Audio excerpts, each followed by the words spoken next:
मीरपुर बटोरो तेलका अस्पताल में दवाउनि जी खोट ऐं ॿियनि बुनियादी सहूलियतुनि जी खोट ख़िलाफ़ शहरी एतहाद शहरी एक्शन कमेटी जे सॾ ते जस्कम जीए सिंध माज़ क़ौमी पार्टी STP अवामी तहरीक अमीर अल बहर सवे शहरीन पारां तलाहू चौक खां रैली कढी अस्पताल जे मेन गेट अॻियां धरणो हयो।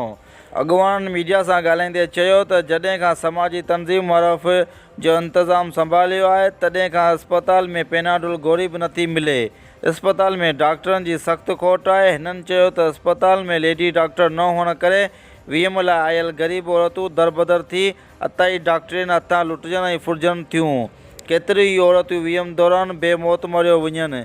कुझु ॾींहं अॻु मीरपुर बटोरे में अताई डॉक्टरनि हथां वीएम दौरान औरत ऐं संदसि पेट में पयल मैसूम ॿारड़ो बि फ़ौत थी वियो, जंहिंजो ज़िम्मेवार मरफ़ इंतिज़ामिया आहे। हिननि मुतालबो कयो आहे त नोटिस वठी मरफ़ इंतिज़ामिया खां अस्पताल जो इंतिज़ाम वापसि वठी ऐं अस्पतालनि में दवाउनि जी खोट ऐं डॉक्टरनि जी खोट ख़तमु कई वञे, ॿई बुनियादी सहूलियतूं फ़राहम ॾिनियूं वञनि।